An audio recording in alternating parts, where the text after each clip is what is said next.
Namaskar, estamos hoje celebrando a nossa primeira live de abril. Já falei sobre o outono no encontro passado e hoje eu vou trazer um tema que já é um tanto recorrente, mas vale a pena ser comentado, que é o processo de respiração. Eu fui convidada para fazer uma palestra sobre yoga e umas práticas de asanas e de respiração. Mas o que aconteceu? Eu sempre faço isso aqui no Espaço Ayum e todos os lugares por onde passo. O que eu faço? Eu avalio a respiração das pessoas de uma forma que vocês também podem fazer para vocês. Em algum momento, caminhando pela cidade, onde você estiver, põe a mão na barriga, assim, e veja o que está acontecendo. Se a sua barriga estiver se expandindo quando o ar entra e retraindo quando o ar sai, significa que a sua amplitude respiratória, ela está boa.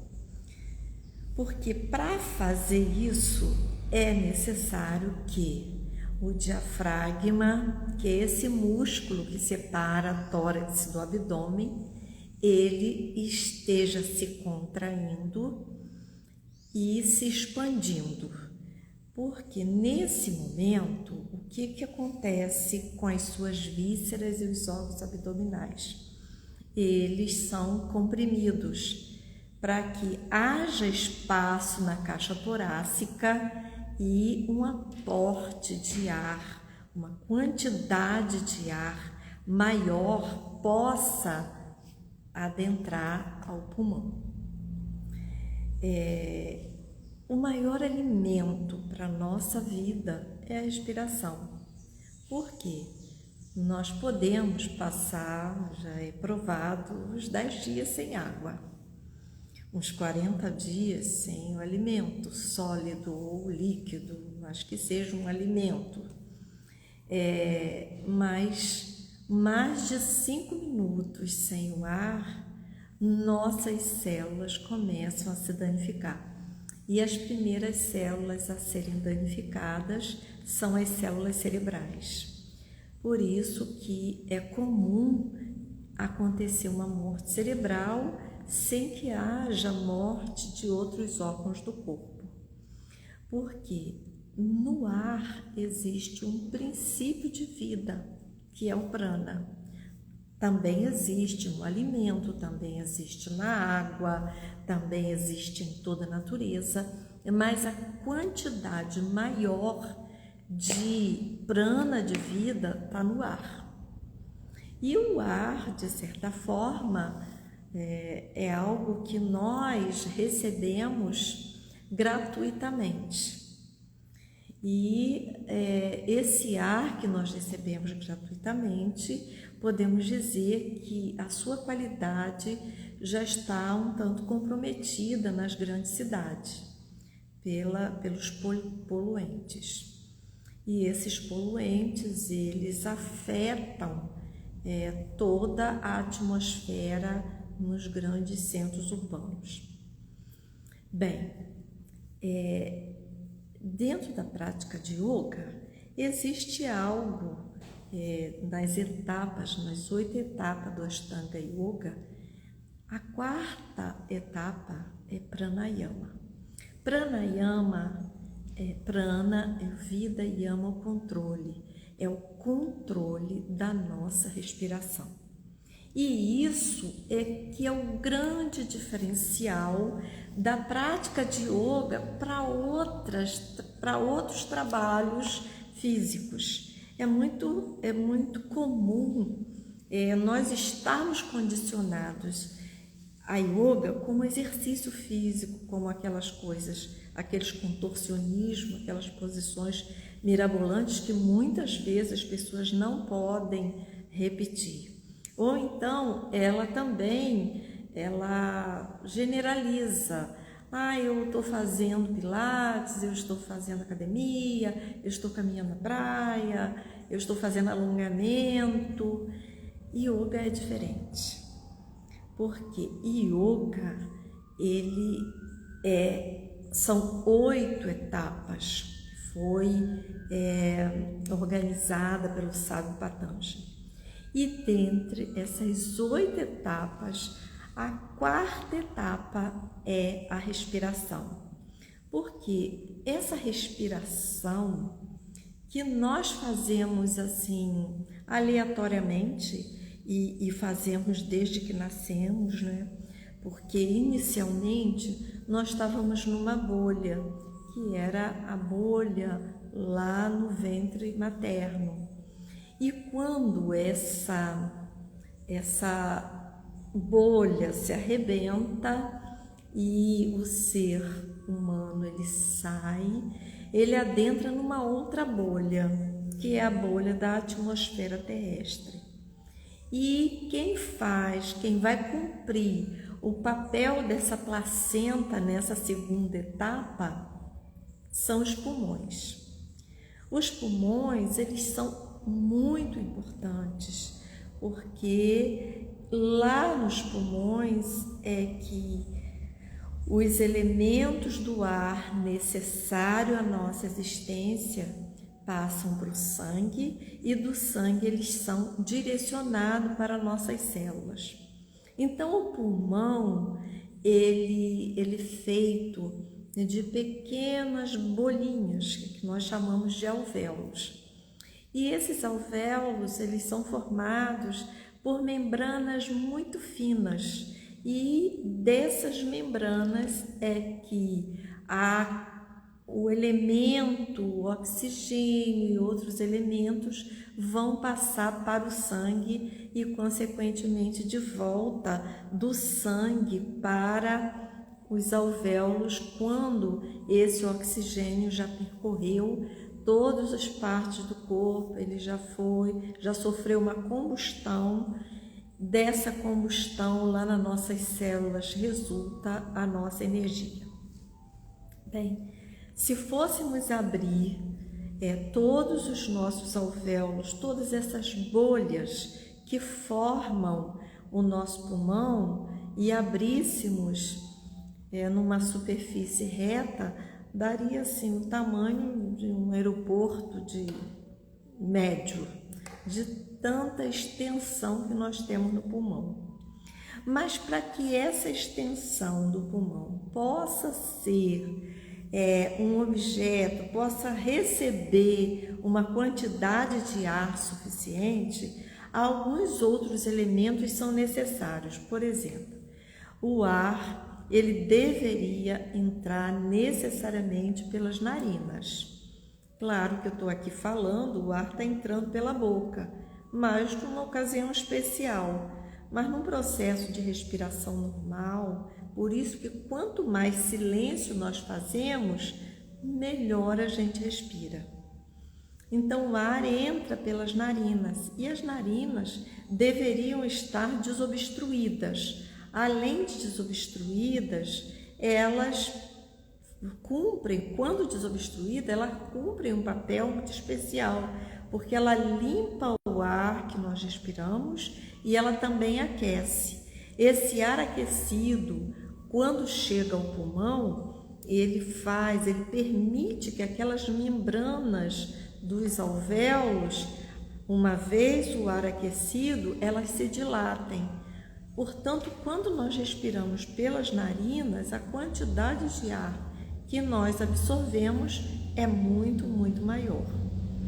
E isso é primeiro dado.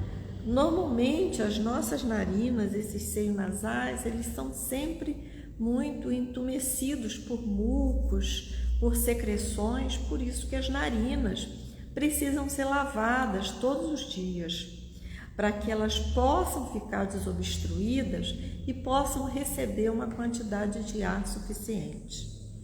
Uma outra coisa que é muito importante, eu agora vou fazer aqui para pontuar isso, é a nossa postura. Quanto melhor a nossa postura, maior o espaço nós damos para os pulmões, porque esses pulmões, eles são parecidos com triângulos, são 2 triângulos de um lado e de outro. A base do triângulo sempre é maior do que o ápice. Então, para eu respirar melhor, eu preciso que essa área do pulmão esteja desobstruída. E para estar desobstruída, eu preciso sempre manter uma postura desencolhida. Imagina aqui, ó, eu fechei o espaço da base do pulmão. E eu mantenho essa postura ereta, essa postura dando espaço para o pulmão. Outra coisa também, a respiração, ela não acontece de forma voluntária, também pode acontecer, mas normalmente ela é involuntária, porque desde que nascemos, que saímos da primeira bolha e fomos para a segunda bolha, nós precisamos respirar, porque o que caracteriza o fim desse corpo físico? O que caracteriza é a perda da respiração, a perda desse fio que nos liga a essa bolha que é a atmosfera terrestre. Esse corte vai acontecer e provavelmente nós vamos entrar em outra bolha que não sabemos qual, mas essa aqui é ligada pela respiração, pelo fio, pelo cordão, no segundo cordão umbilical. Bem, o que eu trago aqui é a importância dessa postura corporal e a importância também de respirar com todo o pulmão, encher todo o pulmão. E como é que eu sei disso? Como eu falei ainda há pouco, quando eu ponho a mão na minha barriga e que ela se expande quando o ar entra e ela se contrai quando o ar sai, significa que o meu pulmão está se enchendo. Quando nesse evento que eu fui, que tinha mais de 30 pessoas e que eu fiz essa avaliação, apenas uma pessoa respirava com o abdômen. Só que nós nascemos respirando assim. Nós nascemos, todo bebê, você pode observar, a barriguinha sobe e desce, num processo normal de respiração. Depois vai crescendo e através de condicionamentos emocionais, condicionamentos de vida, essa respiração ela vai se modificando e o indivíduo vai respirando com o alto do pulmão. É muito comum ver uma pessoa subir e descer o ombro, subir e descer o ombro para respirar. Chega um ponto que essa base do pulmão ela fica tão parada, que ao longo da vida esse muco da base do pulmão empedra. E aí, como acontece também nas nossas artérias, que a gordura vai empedrando, aqui é o muco que empedra e ela passa a ter dificuldades de respirar porque ela só usa uma parte do pulmão. Uma outra coisa que também é comum acontecer é poluentes no pulmão, como fumos, algumas drogas, a vida numa cidade poluída, certos trabalhos que trazem muitas poluições para o pulmão, e aí o aporte de ar, que para um homem deveria ser 4,5 litros e para uma mulher 3,5 litros, ele vai ficando reduzido a meio litro. Sem respiração não tem vida, porque o que é a vida? A vida é energia.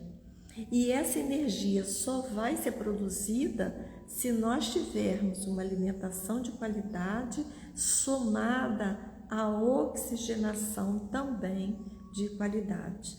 E dessa queima do alimento com porque o oxigênio é um gás comburente, ele encontra um combustível e como se pegasse fogo. Claro que não é um fogo de labareda, mas é a produção de energia. E essa produção de energia é que vai dar vitalidade ao nosso corpo, para o movimento, para a mente, para a imunidade, para o funcionamento dos órgãos e das vísceras, porque nosso corpo físico, ele segue as leis da matéria, e dentre as leis da matéria nós vamos encontrar começo, meio e fim, mas a nossa energia não. Nós podemos envelhecer o corpo físico, mas a produção de energia pode ser muito alta. Por isso que nas tradições orientais, quando as pessoas ficam mais velhas, elas intensificam os seus trabalhos respiratórios. Aí nós vamos encontrar o pranayama dentro da tradição indiana, nós vamos encontrar o tai chi, o qigong dentro das tradições taoístas. E essa respiração é que vai trazer a vitalidade, porque aqui eu sempre repito, quem alimenta os nossos rins são os pulmões. Se eu respiro mal, o meu rim, que é minha bateria, meu centro energético, ele vai ficando fraco. E o que denuncia a fraqueza dos rins? Algumas coisas simples como dificuldades para ouvir, dificuldades para o movimento, micção recorrente, e também vamos perdendo a vontade de beber água. Tudo isso acontece por uma respiração ruim. Quanto mais nós respirarmos, melhor, através dos pranayamas, que são respirações conscientes, nosso rim vai melhorando, nossa energia vai melhorando e também nós vamos fortalecendo as células cerebrais. Eu trago assim alguns exemplos para vocês aqui e que vale a pena ser ouvido, porque uma das formas da gente aprender é através dos exemplos. Quando uma pessoa tem práticas de pranayama, tem prática de respiração, o que acontece? Quando uma situação na vida é traumática, quando uma situação ela é tensa e que ela volta para a respiração, ela consegue atravessar de forma mais plena. Nós tivemos aqui uma mulher que ela estava em casa sozinha, já uma mulher de uma idade avançada, ela estava em casa sozinha e ela tropeçou na ponta do tapete, caiu, quebrou o fêmur. E o que aconteceu com ela? Ela imediatamente começou a respirar de forma consciente. E como ela foi respirando de forma consciente, ela foi atravessando a dor, foi se arrastando até onde estava o telefone dela e de lá ela conseguiu ligar para alguém da família. Veio o corpo de bombeiro para tirar ela de casa e não ter mais traumatismo, e ela continuou respirando. Ela foi para o hospital, ela fez cirurgia e ela me relatou o seguinte, que durante aquele período que ela teve no hospital, período cirúrgico, é como se a mente dela tivesse esquecido tudo e ela só via a respiração. Em pouco tempo, o médico foi trazer para ela um elogio de como ela havia se recuperado, tudo através de respiração. Eu tive várias situações na minha vida, difíceis. Uma vez eu saí com um grupo de alunos, eu já praticava yoga, eu saí com um grupo de alunos Era um dia de sol, daqueles dias bem quentes, e fui passear no Rio de Janeiro, no Espaço Ciência Viva, na Tijuca. Fomos de barca. Na volta, teve uma grande tempestade.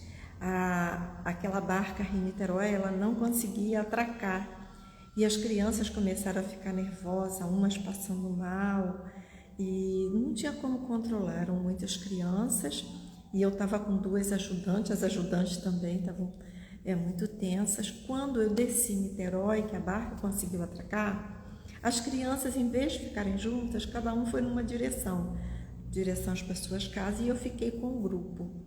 E aí o ônibus não podia atravessar, e eu fui caminhando ali na subida da ponte. O ônibus não passava porque tinha muita água, e eu me lembro que a água batia aqui no meu peito, e eu segurei as poucas crianças que sobraram e fui atravessando. Às vezes o pé não dava, e eu me lembro da minha tranquilidade naquele momento, através da respiração.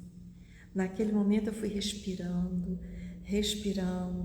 e aí eu consegui atravessar e ter uma condição de serenidade para passar para aquelas crianças.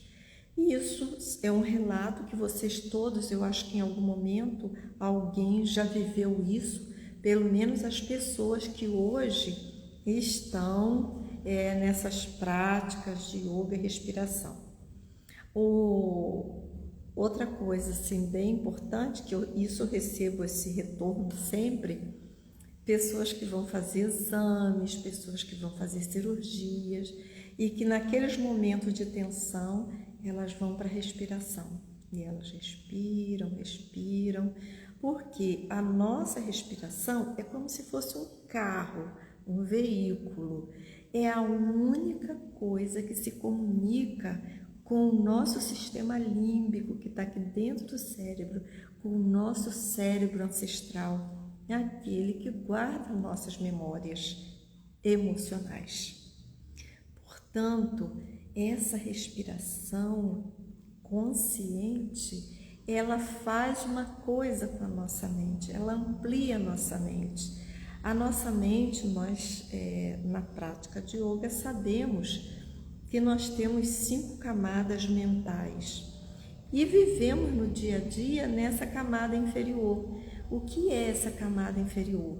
Essa camada que vive para resolver problemas, essa camada da nossa mente que vive ancorada nessas emoções mais densas, emoções de medo, emoções de raiva, nas nossas dificuldades emocionais. E na medida que nós respiramos, nós vamos esvaziando esse baú dessas emoções e vamos entrando numa mente mais plena, mais evoluída, que na nossa mente intuitiva, na nossa mente criativa. E com isso, nós vamos ascendendo a essa condição, dessa condição animal, instintiva, para uma condição mais espiritual, uma condição mais amorosa.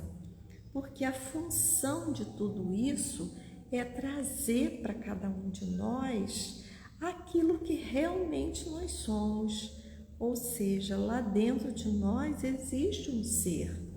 E esse ser que está conectado com a nossa alma, que está lá conectado com o nosso espírito, com a mente cósmica, esse ser, ele fica meio que obstruído e apagado por conta dessa nossa condição mental de estar sempre pensando,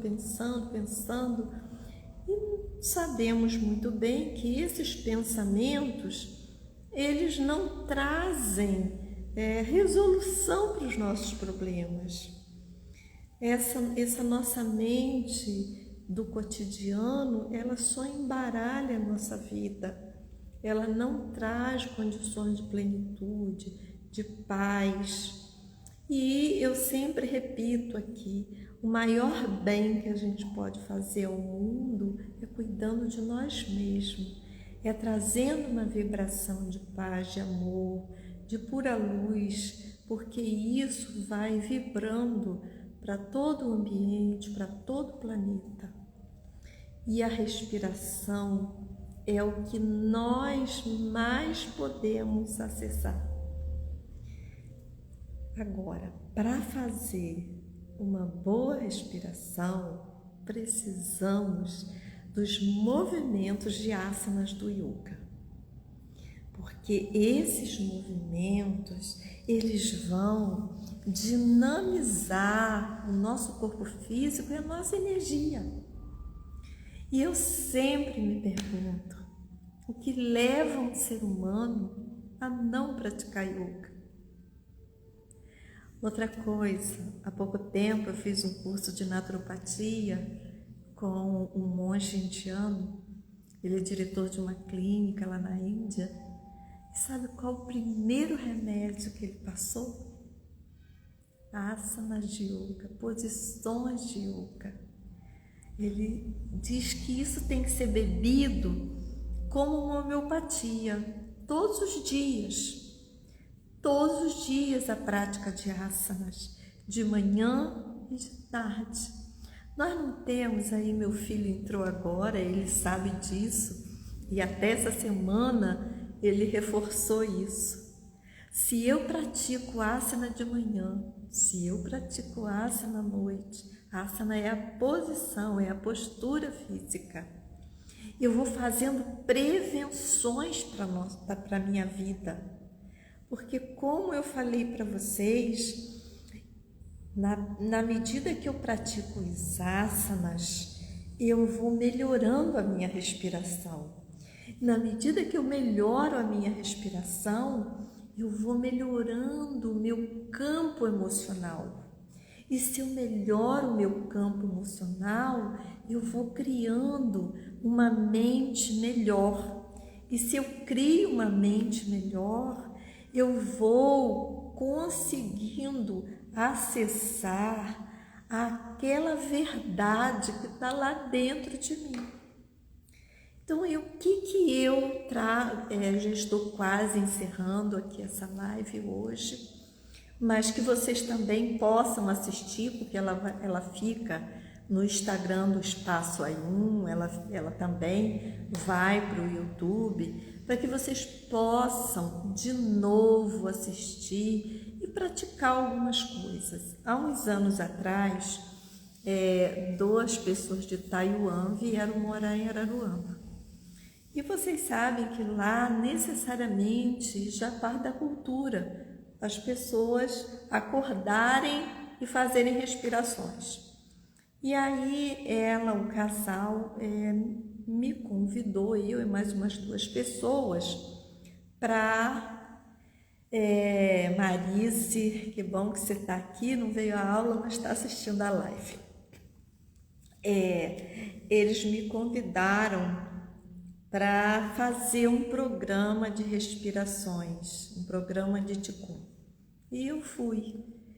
Era muito interessante, porque eles não faziam dentro de casa. Esse programa de respiração era feito no quintal da casa. E outra coisa também quando eu ia para o quintal, eles pediam o seguinte: nesse momento você se conecte com uma árvore.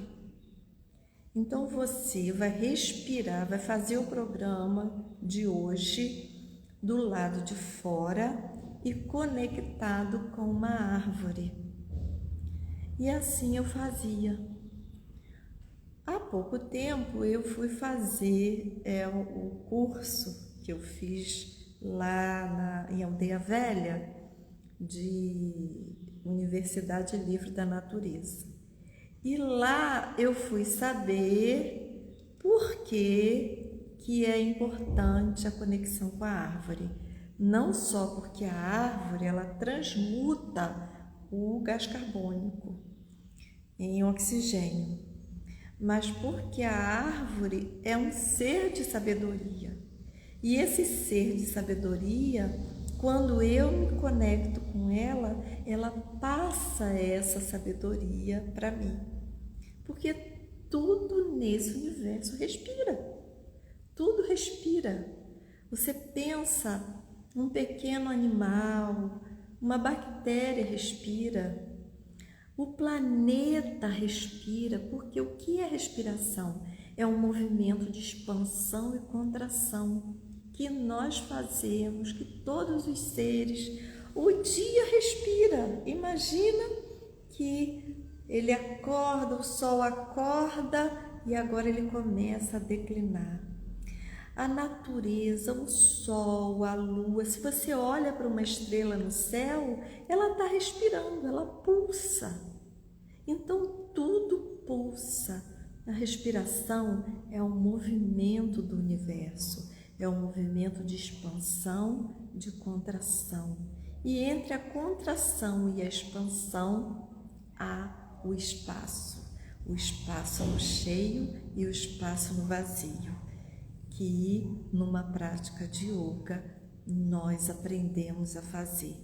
Porque quando nós aprendemos de forma consciente a respiração, nós vamos dominando as técnicas para que ela possa beneficiar a nossa mente e o nosso espírito. Então, com gratidão, eu encerro essa live de hoje. Que vocês possam aproveitar muito. Qualquer lugar na internet você vai encontrar técnicas de respiração. E não precisa de técnica nenhuma, é só ir para o lado de fora da casa, abrir e fechar os braços, colocar a mão na barriga, se conectar com essa força maravilhosa do universo, aquela que nos foi dada para viver.